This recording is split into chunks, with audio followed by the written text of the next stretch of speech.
solamente esperar con paciencia, no solamente es esperar en Dios, sino que también tenemos que clamar delante de su presencia.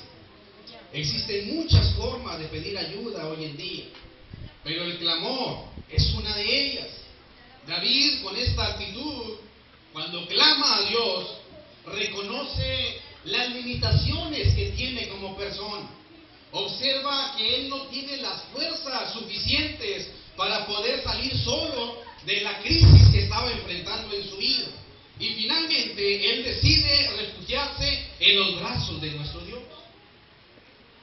Con esta misma actitud, hermanos, da a conocer que depende David única y exclusivamente de la misericordia de nuestro Dios, dejando asimismo a un lado todo el orgullo y dando más lugar a la sencillez y sobre todo a la humildad, que eso es lo que Dios desea de nosotros como sus verdaderos hijos.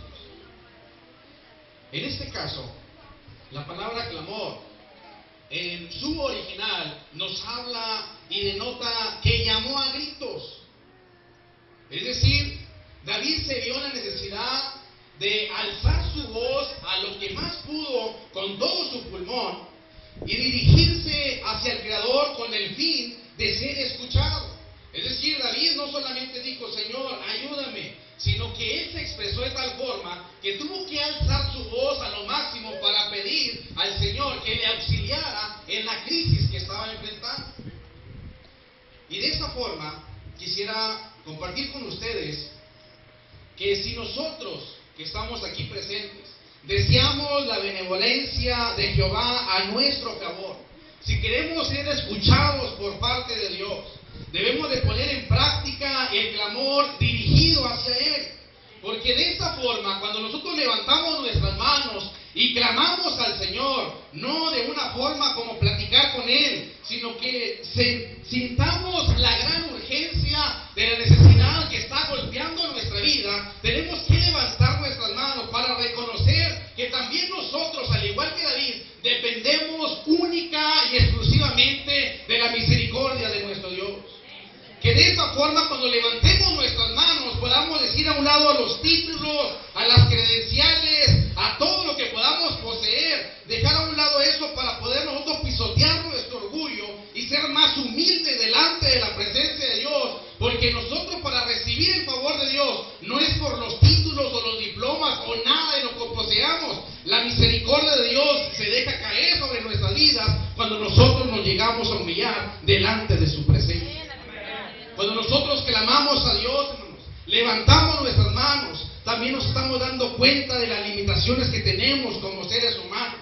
Nos damos cuenta que no podemos luchar con nuestras propias fuerzas, porque si así fuera, nosotros mismos saldríamos de los problemas por nuestra propia cuenta, pero no es así. Tenemos que clamar a Dios y decidir refugiarnos en sus maravillosos brazos para que ahora el Señor nuestro Dios tome el control de nuestro problema en todo momento. Porque cuando estamos nosotros luchando no llegamos a ningún lado, pero cuando le decimos a Dios, Señor, aquí está mi problema, aquí está mi angustia, aquí está mi crisis, este problema me está golpeando, está llegando a mi vida, ya no puedo más. Pero cuando clamamos a Él, el Señor es grande en misericordia, abre las ventanas de los cielos y da una solución para el problema. Pero para eso tenemos que clamar delante de Él.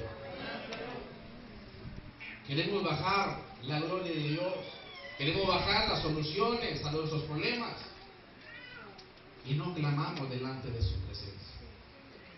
Señor, ayúdame. Y muchos otros hermanos, sin ofender a nadie, dicen, tú conoces mi necesidad. Sí la conoce, hermana, sí la conoce, pero usted clame delante de Él. Alce su voz, levante sus manos, humíllese delante de Él y verá la solución para su problema. Pero también, hermanos, notamos a la luz de la palabra, que le voy a invitar que vaya conmigo hasta el versículo 5, una tercera actitud.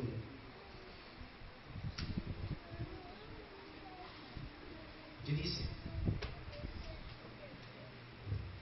Has aumentado, oh Jehová Dios mío, tus maravillas y tus pensamientos para con nosotros.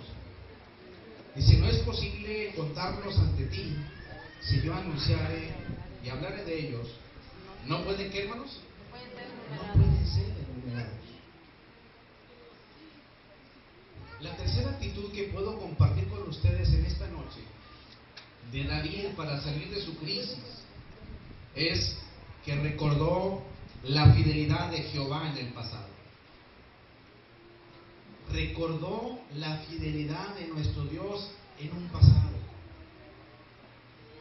Para el salmista fue de gran ayuda recordar las maravillas que había hecho Dios a su favor, ya que esto trajo paz a su alma y aumentó mucho la fe que ya estaba menguando en su vida para seguir esperando la respuesta de Dios.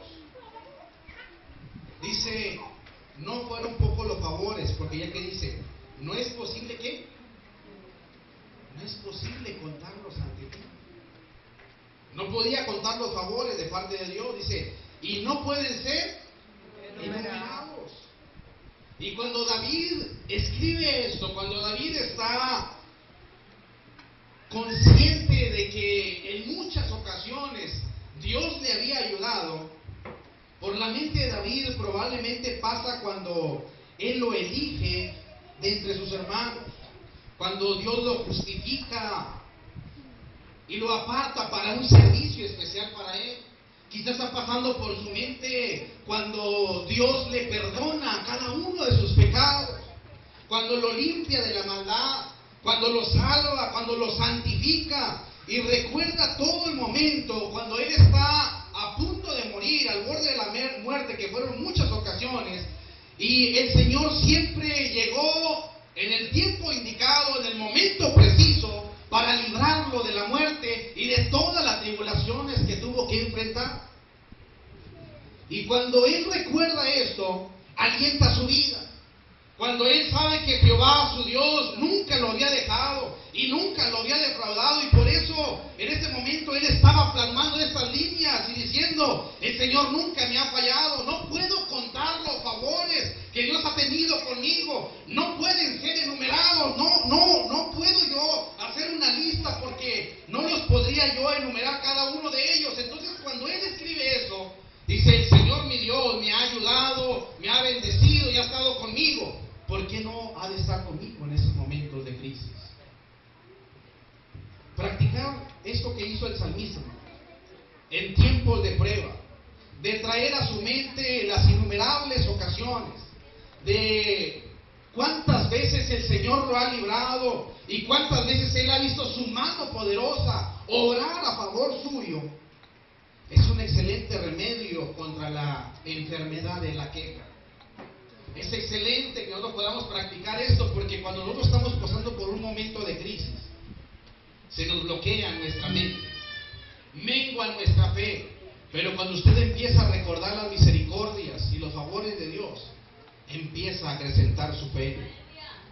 En estos momentos de crisis que está pasando en su vida, hermanos, le invito en esta noche a recordar las innumerables ocasiones en las que el Señor nuestro Dios le ha librado a usted y a cada uno de los miembros de su familia. Le invito a recordar los múltiples momentos en los que ha estado usted al borde de la desesperación, cuando usted a simple vista, cuando está en un problema, en una angustia, en una crisis, ya no ve ninguna respuesta, ve que el problema de alguna forma va empeorando y luego usted quiere buscar la salida y luego ve que todo se está terminando y las cosas todavía van de mal en peor. Y comúnmente se empieza a decir en esos momentos el dicho muy popular que cuando no me llueve me llovizna, y usted no encuentra la salida a su vida. En esos momentos Dios está como un poderoso gigante para derramar bendiciones sobre su vida. Ahí está el Señor. Cuando más lejos usted lo ve y lo siente, ahí es cuando está el Señor para levantarle, para extenderle la mano y para decirle, aquí estoy, ánimo, nunca te he dejado, nunca te dejaré, nunca te desamparé. Pero nosotros se nos olvida, hermanos, no recordamos lo que ha pasado. Le invito en esta hora que usted recuerde, está pasando por un momento de angustia.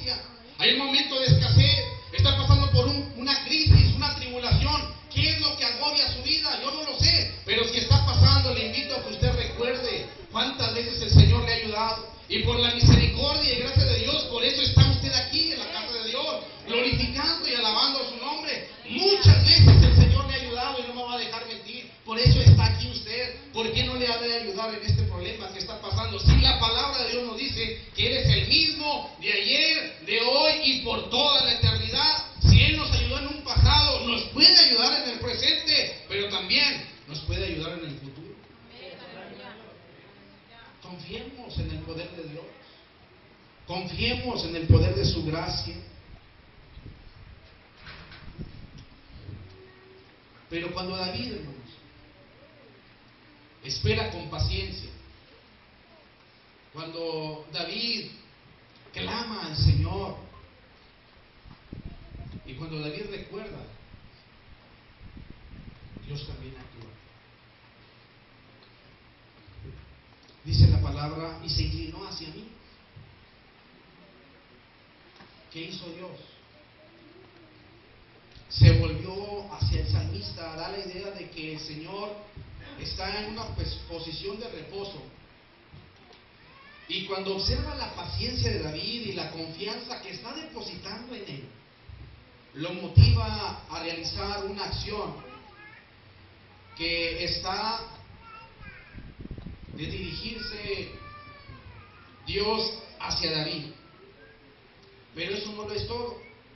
Dice, y no solamente se inclinó hacia mí, sino que escuchó, ¿qué? Mi clamor. Al investigar la raíz etimológica, hermanos, original, nos da a conocer que esta acción por parte del Supremo Dios es la que la mayor parte de ustedes está haciendo hasta esos momentos: oír inteligentemente. No es el simple oír, lo que comúnmente nosotros practicamos, sino que es escuchar con demasiada atención. Dios, hermanos, cuando nosotros esperamos con paciencia la respuesta de Él, cuando nosotros clamamos delante de Él, cuando recordamos que Él nunca nos ha fallado y por consecuencia nunca nos va a fallar, porque Él es fiel a sus promesas y Él estará con nosotros todos los días hasta el fin del mundo. Él se puede inclinar a escuchar su clamor, a oírlo con demasiada atención, porque a Dios le interesa cuál es su necesidad. Y a Dios más que nadie le interesa ayudarle a salir de la crisis y de la tribulación que usted está enfrentando. Pero para ello, hermanos, es necesario que nosotros esperemos con paciencia la respuesta de nuestro Dios. Déjenme decirles, hermanos, con esto voy a terminar, que hace casi un mes hacia atrás recibimos la noticia, estando en San Luis Potosí, estudiando el ISUM, me hablan por teléfono y recibo la noticia de que a mi madre le acababan de detectar cáncer. Ella estaba en los Estados Unidos, hoy ya está aquí en México. Y cuando llegó esa noticia, hermanos, fue algo muy impactante, porque pues mi madre no tiene ninguna enfermedad, tiene 54 años, un cáncer ya avanzado. Ya en los estudios que estuvieron haciendo aquí, precisamente aquí en Piedras Negras,